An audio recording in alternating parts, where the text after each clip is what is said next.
छत्तीसगढ़ की राजधानी रायपुर में दिव्य दरबार का ये पहला दिन है और अपने मोबाइल स्क्रीन पर आप साफ साफ देख सकते हैं। हमें पता है कि आप विदेश में होंगे, आप छत्तीसगढ़ में होंगे, अलग अलग किसी भी राज्य में होंगे, आप नहीं पहुंच पाए, कोई बात नहीं, हम आप तक पहुंचाने के लिए वीडियो आप लोगों तक लेकर आए हैं। और आप देख सकते हैं कि दिव्य दरबार का ये पहला दिन है और जिस प्रकार से आज मंच के माध्यम से पंडित धीरेन्द्र कृष्ण शास्त्री जी ने साफ साफ कहा है कि देश के किसी भी विदेश के किसी भी मौलवी के किसी भी पास्टर के में दम है तो यहाँ पर आए और साफ साफ अपनी बात रखे।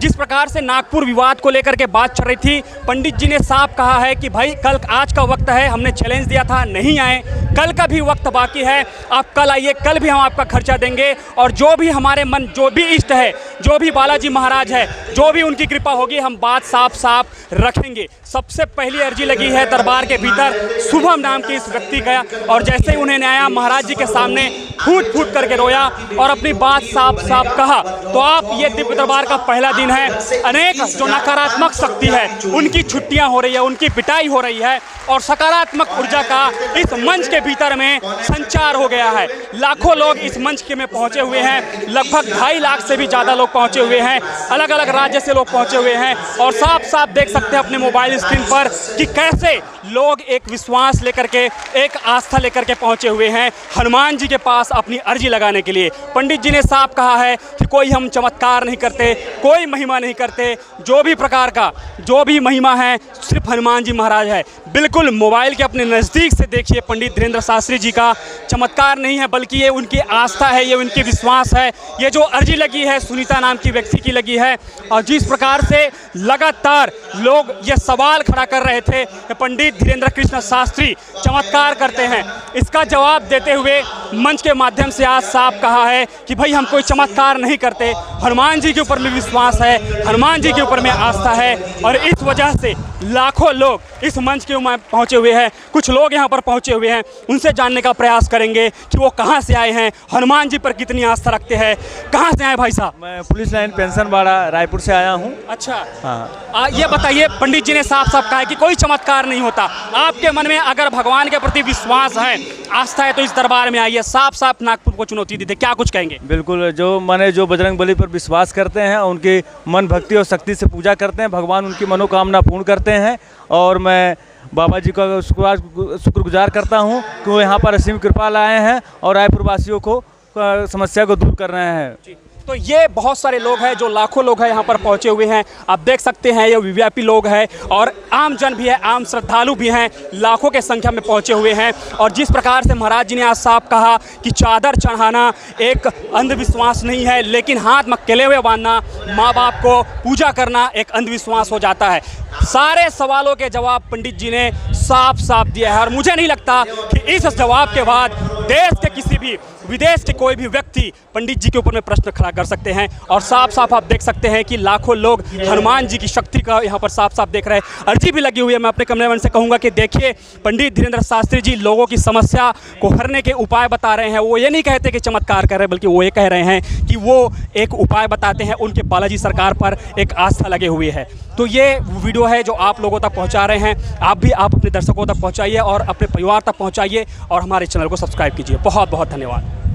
8 तारीख को जिस टाइम मैंने देखा वीडियो पे कि गुरुजी आ गए, मैं पागल हो गई। बिल्कुल सच बता रही हूँ, मुझे भगवान की कसम रात भर गुरुजी के चक्कर में मुझे नींद नहीं है। आंखें भी बंद करती हूँ तो मुझे गुरुजी दिखाई देते हैं। इतना प्यार प्रपोजन भी हुआ है, मेरे पेट में गांठ भी बताई है, जिससे रसौड़ी बोलते हैं वो भी बताई है। तो मैं इतना विश्वास करती हूँ कि मेरे गुरुजी से दर्शन होने के बाद ही मैं ठीक हो जाऊँगी।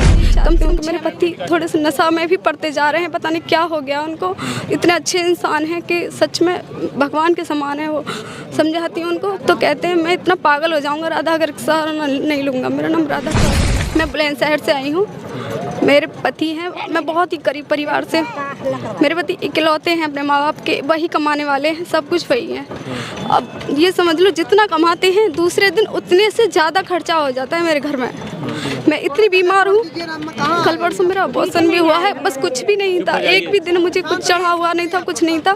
मुझे पता चला कि मैं इतनी बीमार हूँ, मेरा अबॉर्शन भी हुआ है, मेरे पेट में गांठ भी बताई है, जिसे रसौड़ी बोलते हैं, वो भी बताई है। तो मैं इतना विश्वास करती हूँ कि मेरे गुरुजी से दर्शन होने के बाद ही मैं ठीक हो जाऊँगी। कम से कम 6 महीने से मैं अपने गुरुजी पर बहुत विश्वास करती हूँ। 8 तारीख को मतलब जी आए हैं, मुझे पता चला था 29 तारीख को कि गुरुजी बुलंदशहर आ रहे हैं। तो मैं पागलों की तरह यही सोच रही थी, हे भगवान मेरे एक बार दर्शन हो जाए, बालाजी एक बार दर्शन हो जाए मेरे।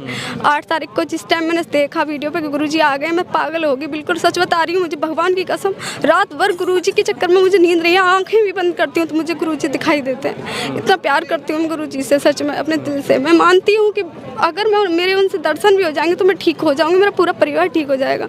मेरे ससुर जी को भी गले में कैंसर बताया है और सासू मम भी हर टाइम बीमार रहती हैं, अकेले पति हैं कमाने वाले। कितनी मेहनत कर लें, वो एक भी रुपया घर में नहीं रुकता है। मान लो आज 10,000 भी घर में आए तो कल 12,000 उठ जाएंगे, कर्जा ही डूबता चला जा रहा है। मैं यही चाहती हूँ कि मेरे पति थोड़े से नशा में भी पड़ते जा रहे हैं, पता नहीं क्या हो गया उनको। इतने अच्छे इंसान हैं कि सच में भगवान के समान है वो, और नशा की लत में लगते जा रहे हैं। मैं समझाती हूँ उनको तो कहते हैं मैं इतना पागल हो जाऊँगा राधा अगर सहारा नहीं लूँगा। मेरा नाम राधा चौधरी है जी। हाँ, मैं सच में गुरु जी की बहुत बड़ी भक्त बन चुकी हूँ। और मेरे दोस्त हैं जम्मू कश्मीर से जी। सुरजीत कुमार, वो उनके बहुत बड़े फ़ैन हैं। उन्होंने, मैंने परसों बताया कि बुलंदशहर आए हैं, उन्होंने अपने तरफ से लिरिक्स बना करके उनके लिए एक भजन भी लिख के मुझे दिया है। भजन याद है आपको? मैंने अपने मोबाइल में सेव किया है, गुरु जी का भजन है, मोबाइल में लिख करके लेके आई हूँ मैं। क्या वो भजन आप सुना सकते हैं? हाँ, मैं सुना सकती हूँ। मेरा मोबाइल है, मेरी बेटी है यहाँ पर, मोबाइल मंगा लो, मेरा बैग में रखा है। जी जी। अच्छा ये बताइए कि बागेश्वर धाम सरकार के बारे में पहली बार जानकारी आपको कैसे हुई थी? मैं कम से कम 6 महीने पहले से मोबाइल देखती हूँ, तो वो मेरे दोस्त हैं ना सुरजीत जी, उन्होंने मुझे बताया राधा मैं इनका बहुत बड़ा फ़ैन हूँ और तुम्हारी जो इतनी बड़ी तुम परेशान हो पूरे घर में, एक बार तुम गुरुजी के दर्शन कर लो। तो मैं इतनी गरीब हूँ कि मैं वहाँ नहीं जा सकती, मध्य प्रदेश नहीं जा सकती थी उनके दर्शन करने के लिए। मैं यही हाथ जोड़ती थी, हे भगवान कैसे ही बुलंदशहर में गुरुजी आ जाएं और मेरे दर्शन हो जाएं बस। तो बस आज ये हो गया। एक बार जयकारा लगा। बालाजी महाराज की